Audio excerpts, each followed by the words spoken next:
There are 1,000,000 ways to die. We just wanna talk about it. Codeheads. Hey everyone, welcome back to Codeheads. Good to see everyone.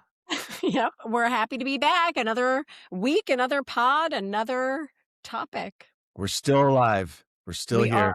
We're kicking. Episode 23, by the way. 23. Yeah, we're gonna get count every time, I think. Fellow Codeheads. Yeah, every time. It's quantity, not quality. Oh, you know how we roll. Yeah. Well, and actually, interesting that you're talking about that because we are going to be talking about a quality measure today. Mhm. Well, not a true quality measure that people normally think about, but quality with training. Training with CPR for both pre-hospital, lay people, and in-hospital, because there's a commonality. I think when you go to, and I've fallen prey to this, that when I go to set up a CPR class for whomever, I will put mannequins on whatever surface I have available. So if there's a large floor, sure, I'm throwing those mannequins on that floor. Yep. If there are tables, I'll put them on the table in front of people. If I have some other surface, that's what I'm going to use. And Right. We don't always have the luxury to be too that creative if just what's before us is one table and a bare floor, right? It's kind of hard to ultimately cater that environment, but we can be creative and we can be clever. That's what we're going to get into today. right. And it's my fault that I don't always, unless I'm running something in the hospital and I'm like, oh, I'm going into the simulation center, or like I'm Yeah. going into an inpatient unit where I can get a room. I don't always think about my end users and like Totally. where they're going to most often be using these skills. Mhm. And that is absolutely 100% my fault. And I'm sure that other people who train have fallen prey to this as well. Well, I think you come to that understanding via experience because you start CPR class teaching CPR, right? You're not really ultimately concerned with environment and who is your audience. And you realize as you go along how important though it is to consider them and their job. Absolutely. Absolutely. Because there's a couple things that we're going to talk about, but we know that, when you're compressing on a chest and you're doing CPR, you're supposed to be going in that 5 centimeters, right? You're supposed to be going in 2 inches, right? At least. And if you're not doing that, you're not getting adequate compressions. You're not doing what you should be for your patient, or the victim, wherever they are. But when you're in a classroom or you're, somewhere and you're getting trained and you're doing it on a floor, you're doing compressions on a mannequin with, however your mannequin looks, and then you're doing those compressions right on a really hard surface on a floor. It's so easy to be like, Ideal. oh, I did it. Perfect 2 code inches, checkery. served up to you on a platter. Yeah, nailed it. But, Ah, when you're doing it on a real person, it A, feels different, which we've talked about, but B, if they're in a different environment, so that might be fine for lay people who, for the most part, are going to be doing compressions on someone who may have, gone into cardiac arrest at home. So they're on a hardwood floor or, I don't know, in a store or on the street or on a field, and they're on relatively hard surfaces, right? So they're going to be able to be replicating that floor experience that you're giving them in the classroom. But for pre-hospital providers, which I know you can speak to better, Mike, but also for in-hospital, yeah, there are times that patients are on the floor in cardiac arrest, but for the most part, they're on either like a stretcher, a procedural bed, or like in a hospital bed. They're on a mattress. They're on yes. something squishy, and that's a whole different ball game. It feels different. It is Yeah. different. Um, and there's something that I think a lot of people don't know about that's called mattress swing. It's also called, mattress, the mattress effect, which is very fancy. But really, it basically is the unwanted uh, absorption of your compressions by that soft, squishy surface, aka Yeah. the mattress, that's underneath your patient. So Yeah. you actually have to push so much harder Right. to make some movement, to actually get that cerebral perfusion pressure up, to That's move that blood, because you're wasting your energy yeah. pushing down a soft surface.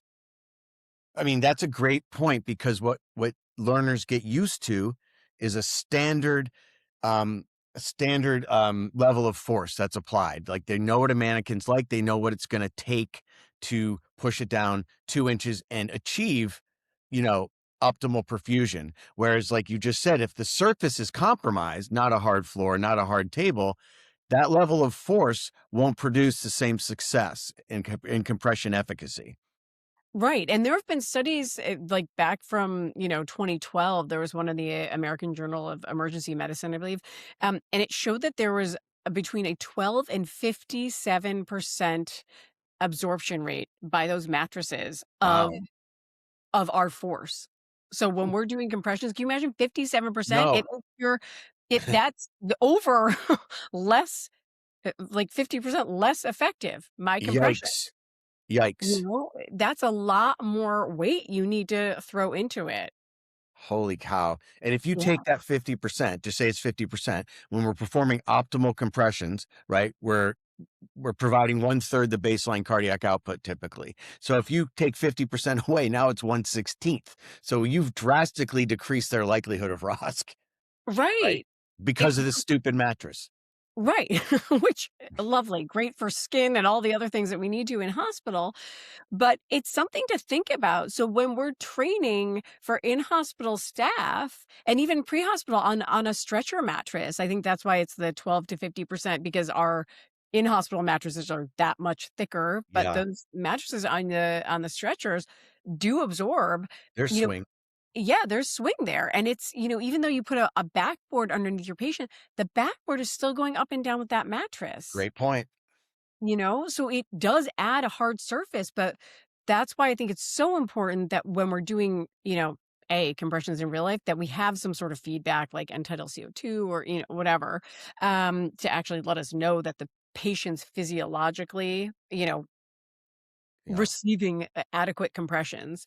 Um, but on the flip Though side, you're right. Like it's when the HA videos or even during a class, it's left. Once he said, grab a spine board, put it under the patient.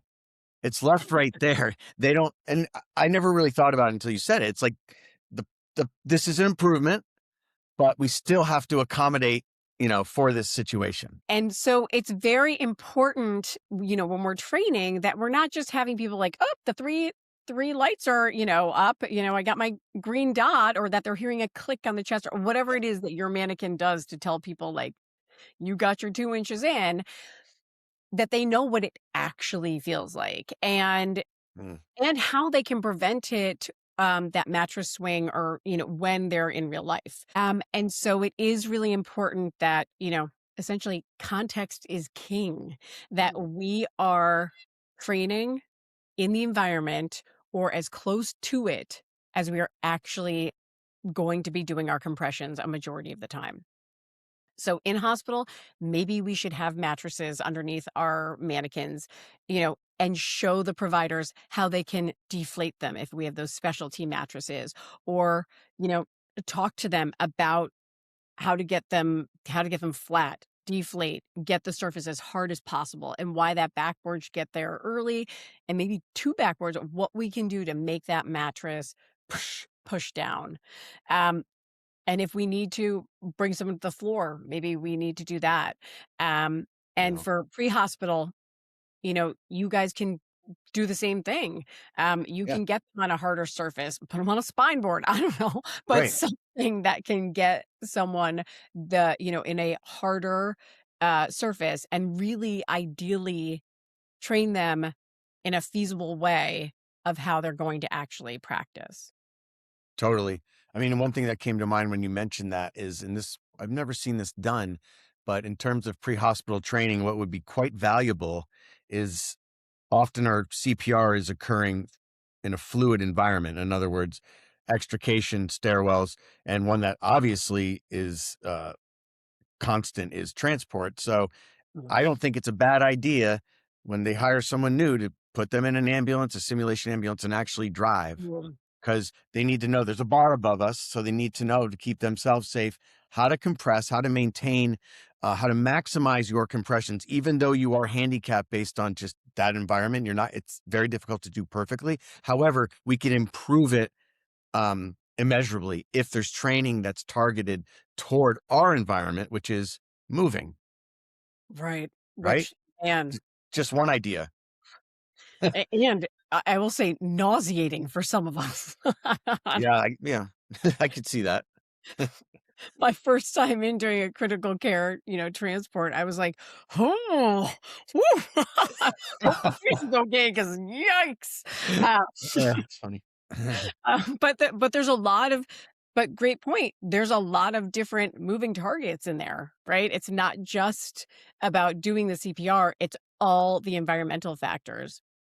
Yeah, and But it really should be incorporated, like I said, because if we are, if the environment precludes us from having perfect CPR performed, then we need to adapt to the environment. And 100. and I'm glad, Nick, you just stressed that, because you really don't hear it that much, what we're discussing. You don't really hear, it's like, take your ACLS class, and where I teach, there are tables. It's almost impractical to go to the floor because it's so crowded. And that's just how we do it, you know, and it's just what's available to us. But I think I shouldn't let that limit me. There still are actions I can take, we can take, to create their environment. Well, and I think it's also important to think about the fact that, we train different places where there are live instructors, and there are many places that have moved to areas where there is not a live instructor. And it's just a mannequin with, attached to a computer that gives you feedback. Yeah. So that's an even, that's setting us up for even, a harder kind of outcome with It doing. that's yeah, I mean, we could have a whole episode on that kind of Right. training, but it is important to note that that does take you out of a realistic environment completely, in terms of a team-based resuscitation attempt on a 100. bed, in a hospital, in an ambulance, because you're now in this, like, dystopian room all alone, and, trying yeah. So, Yeah. you can tell how we both feel about that, but Yeah. for another episode. But also, No. just different things too about like the ergonomics of when you're, kneeling doing compressions versus standing and doing Yes. compressions. Like, standing on the side of a stretcher or a bed and like on your tippy toes, or like, do I hop on and like do the compressions? So it's not just the mattress swing, it's your body, the ergonomics. You know, I Yep. don't think that a more novice provider, if they're, next to a stretcher trying to do compressions and there's no step stool, I don't know, maybe they don't know how to lower it, whatever. Right.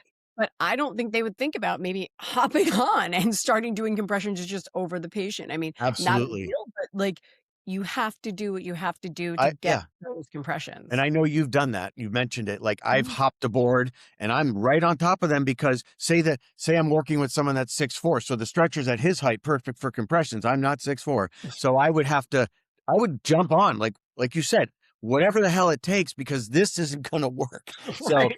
talk about compromise. So Yeah. boom, saddle up, partner, and just get right aboard. And, you know, that's what you have to do. So I mean, that's how we have to think. We can't say, oh, my compressions aren't going to be, you know, as good as they should be because I'm in this position. It's like, well, let's get us in a position to perform good compressions. And we need to set, as as trainers, as educators, we need to set people up for success. We need to train them for that and plant those seeds. Yes.